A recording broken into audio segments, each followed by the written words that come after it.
Hello everybody. Again, we're going to talk about artificial intelligence here. This is part of my YouTube channel called AI Nexus, and this is being created, developed, and presented by myself, Dr. T.V. Geeta, and Suganya.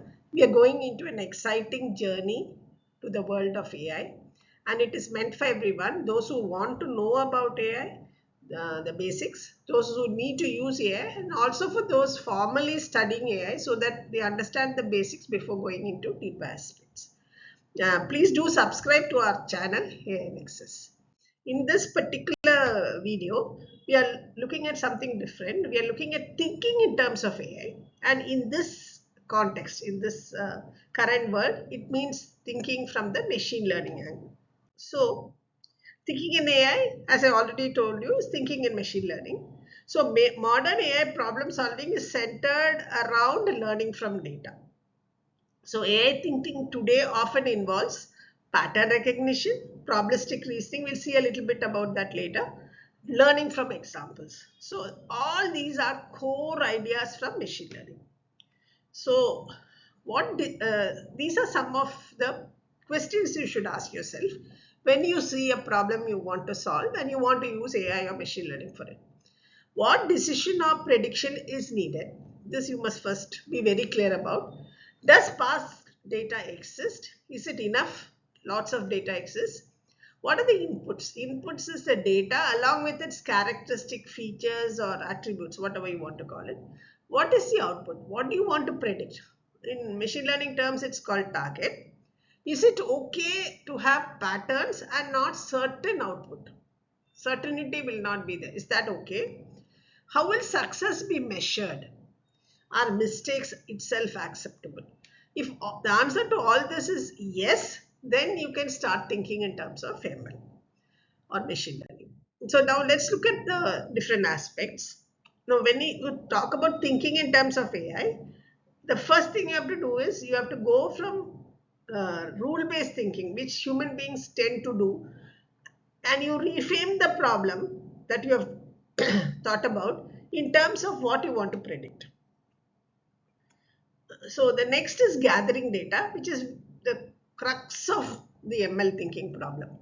So everything, data is also called experience. You could gather it from many things, such as creating data, could be from what you buy, what you have listened to, your steps when you're walking, your location. It could be anything. And associated with data itself is features. That is what the ML actually sees. Like human beings, it cannot understand concepts. Okay, so it has to see numbers. So features are actually these numbers, which are the characteristics of the data are represented as numbers. Then comes model. Now, this model is the brain of the machine learning, and it is actually a pattern detector. In simple terms, if you say, if this happened, is this likely to happen? Note the word likely. We'll come to that later. And after this comes prediction. So, predictions are has to give rise to actions. ML does not do prediction just for the fun of it. It has to actually make human beings take action based on it. Then only ML is successful. So if the system recommends movies, then users have to click on it and so on. So if it alerts health risk, the users supposed to take some action on that. Then comes evaluation. Is this model that you have good enough to trust?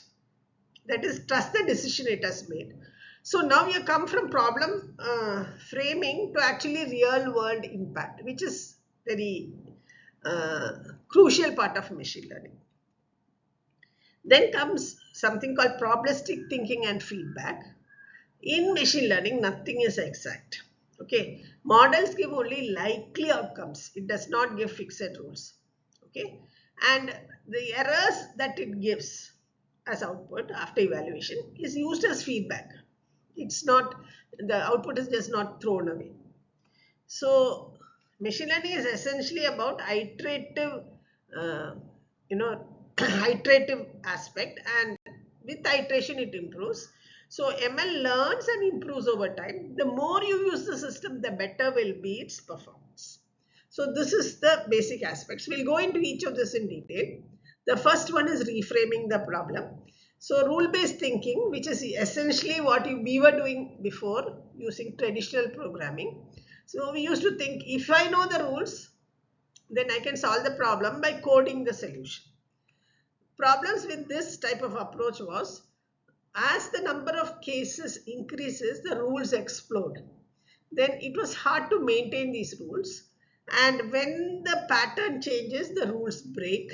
And unfortunately, humans are tailored to only look at rules that are common or he's used to from his experience. He does not know all the rules.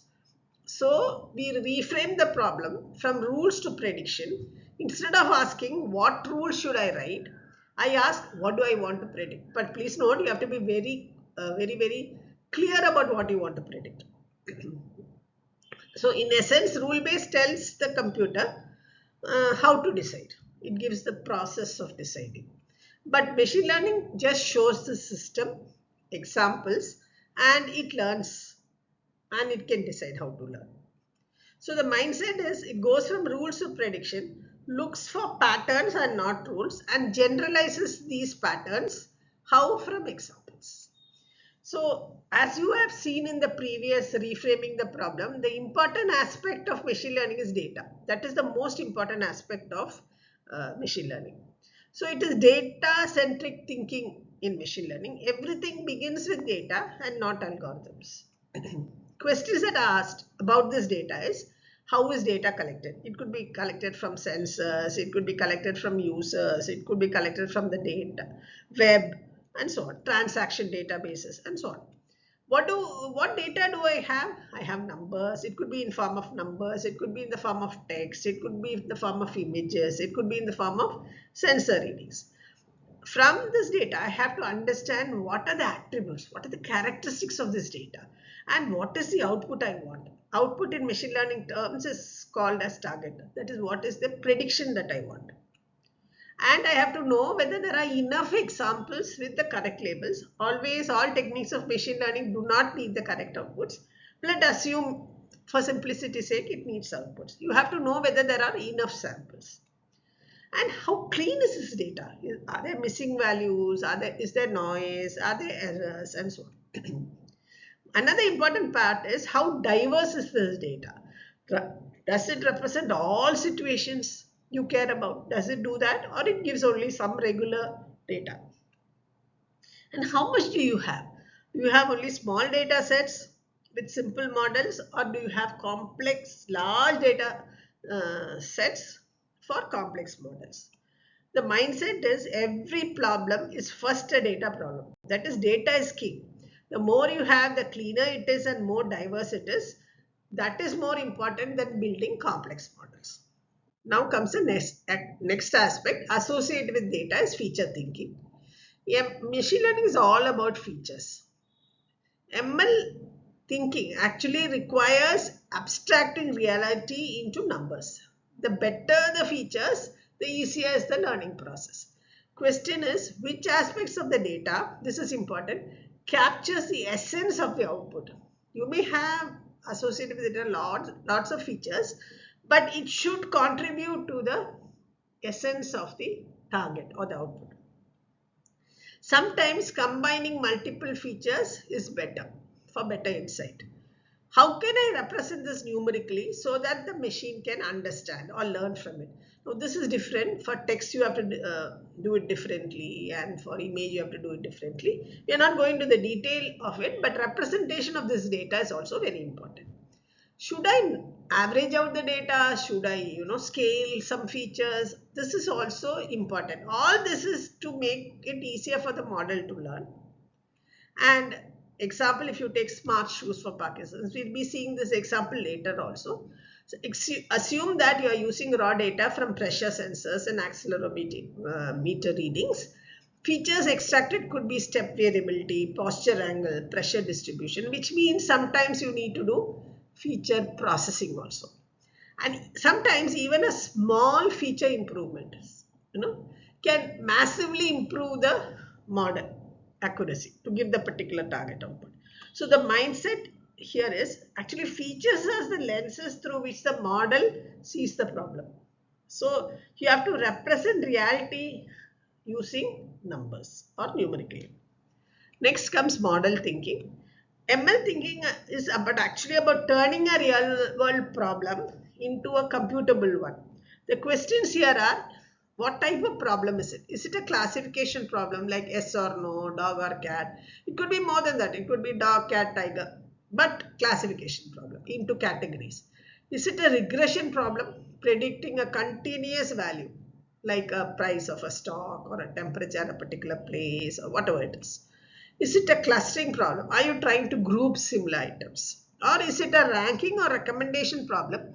That is, you are ordering the items based on preference or relevance. Once you have the features and the labels, how can a model map? The labels here means the output values, correct output is said. No? So how can you model how can you map the model map input to output? So think in terms of patterns. Given these measurement, is this likely outcome? So model thinking is all about thinking in terms of inputs and their features, the outputs, the uncertainty, and how it can improve over time. So the model thinking is turning the messy reality that we have into measurable predictions. Next comes prediction themselves. Prediction actually gives rise to actions. Prediction from a machine learning model is not the goal. Decision or action is the goal. So the full chain model thinkers always see this picture. Without that, they cannot do the prediction. So you have the data, you have the model, you have the prediction, you have the action, then you have the outcome, and then you have the feedback. So turning predictions into action is important. Define the action pace. What can we actually do? Send an alert, probably block a transaction, offer a discount, call a human being if there is an emergency. So the system will predict, okay, that there is an emergency and the action is to call a human being. Actions depend on the cost of mistakes, not just accuracy. The cost of mistakes is also important. For example, in a medical problem, talking about emergency or predicting emergencies very important, high cost. In certain other problems, it may not be. So the mindset is judging a model by its real world usefulness, not just by its numerical accuracy score. Next comes probabilistic model and uses. So ML is probabilistic. It is not deterministic. It does not give an exact answer.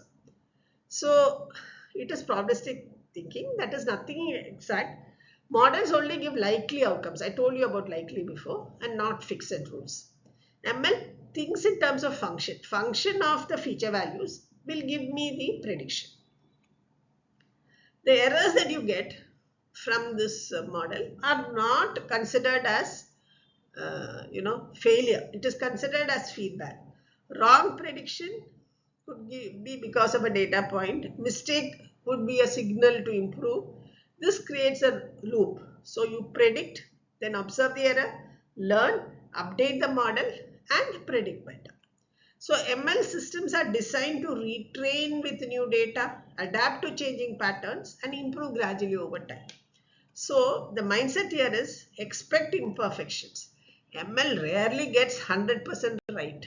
Okay, so it has to do a continuous improvement. Now let's talk about evaluation, which we spoke about earlier. Thinking like ML also involves feedback and evaluation. We have spoken a little bit about feedback. Questions that you ask in evaluation are, how do I know that my model is actually learning? How do I know that the model got it right? How often is it wrong and in what way is it wrong? So ML thinking always measures success with some metrics, and this can vary upon the problem type. We'll talk about this later. But in your mind, you can think of it as accuracy. But there is an iteration involved. So ML is rarely perfect on the first try. So the model will be there. You will predict, then evaluate, and then improve. Can I improve? How do I improve? I can improve with better data or with better features. You have to think about edge cases. ML must generalize. It should not just memorize training data. No, then no learning happens. It's pattern matching. So always be asking, what can I do differently to make the prediction better? So maybe adding edge cases would be one. So the mindset is ML predicts what is likely. Human decide what to do about it. Okay. So the evaluation is based on that. Iterative and experimental thinking. ML thinking is highly experimental. You don't build an ML system once. You run experiments, learn, adjust and repeat. So there is a loop: idea, model, test, measure, learn, improve and repeat the process till you are satisfied with the improvement. Start simple, test and improve. You have to compare models. Pick the one that balances accuracy and simplicity. Add or remove features and test what is its impact. Think in terms of what if scenarios. What if the data shifts tomorrow? So mindset is everything is a hypothesis. Test it with data and iterate. Now when you think of thinking in machine learning, let us take 3 examples. The first example is smart shoes, and we are taking a classification example. So what do I want to predict? I want to predict a category. Either it's fall or no fall. So that's why it's a classification. And this is the problem definition. Next comes what sensors or input do I have? So here in this case, you have sensor data from smart shoes, accelerometer, gyroscope, pressure measurements and steps taken and so on. So this is the collection of data. After you collect the data, you have to know how to represent the data you have collected. Remember, raw data has to be converted to features or representation. So it could be step length, variance, foot tilt, pressure shifts and so on. So this is called feature engineering. What you want to represent here or what you want to, have as features depend on your output. And then comes which ML model. So once I know this, here I know it's the classification problem. So I can select a classification model. Example, random forest or neural network. We have not gone into detail. Doesn't matter what model you select. And you have to find out whether the model learns the patterns and how well it learns by training it and evaluating it. After doing this, you deploy it to the actual real world situation, and you want to go for that is the deployment. Then you want to do continuous improvement on the predictions. So you can add new features, more data, you can tune the parameters, and this iteration goes on till you've got a satisfiable or satisfactory output. Let's take the next example, which is about house price prediction. This is a regression problem. What is the regression problem? I am expecting a continuous output. So what do I want to predict here? The actual house price. Okay. So this is the definition of the problem. I could have said classification, high price, low price, like that also. But here I am taking it as a regression problem. That depends on the human being. What sensors or input I have? I don't use sensors here: size, location, age of the house, rooms, proximity, etc. This is how I collect the data. Then next is features, how to represent it numerically. I can, have a location, normalized size. I can have derived features. That is, you can take 2 or 3 of these input and combine it. And this is feature engineering. Then I have which ML model fits this task. So it's a regression task. So I can select any of the regression models. So linear regression, random forest and so on. So I select one and see whether I will train it and evaluate it and see whether the model learns the patterns and how well it learns.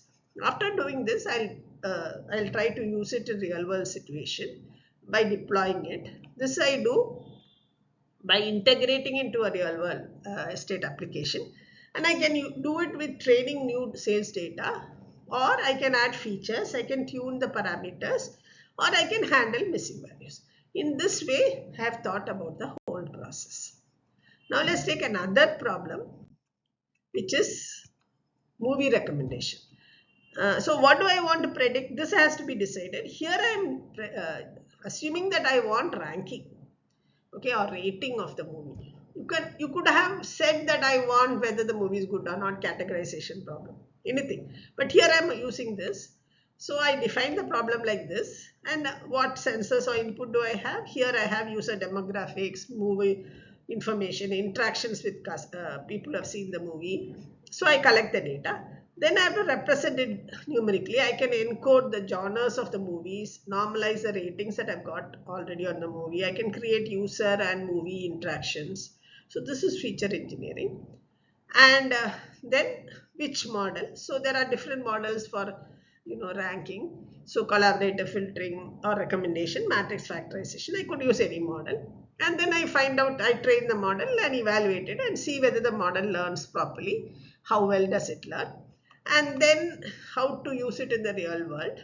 So that's the deployment. Then I recommend movies on the platform and retrain with new data. I can also add features. I can use other hybrid models. I can tune the parameters many ways. Find it till I get a satisfactory answer. So we've seen 3 examples here. So that's the iteration. So some characteristic of understanding problems for ML. First, you have to understand the problem itself before focusing on the data. Unless you define the problem properly, you cannot go anywhere. And sometimes the assumptions about the problems may be challenged. You have to be prepared for that. And you must remember that the problem that you are trying to solve requires large amount of relevant data. See whether the data you have is relevant and is large enough. And it is based on predictive power. So do not make it discover features that is relevant to you. That you have to decide as far as ML at this stage is concerned. Later on we'll see more advanced models of ML where that is not needed. But as such, you have to decide on the features as human beings. And the final aim is to make the decisions based on the predictions. So the decisions also have to be decided. So what have we seen in this video? We have examined important aspects of thinking in terms of machine learning. If you want to use machine learning for your own application, you must think in these terms. And we have illustrated using 3 different examples, one for classification, one regression, and one recommendation or ranking. And these are some of the references. And some of the suggested activities, I've given you 4 domains: education, healthcare, business, energy, water, environment, depending on your interest. And for each of these use cases, you have to define the problem. You have to see what is the output you expect and what are the attributes of the data. Then data issues to be considered. What are the problems with the data and what are the sources of this data? And you have to decide what is to be evaluated. And you can also check your understanding using this quiz. And I would like to thank you for listening to this video. And this is brought to you by the YouTube channel AI Nexus, which I hope you subscribe. There are more videos coming, and this is the link for that. And I would like to get feedback from you for this. Thank you.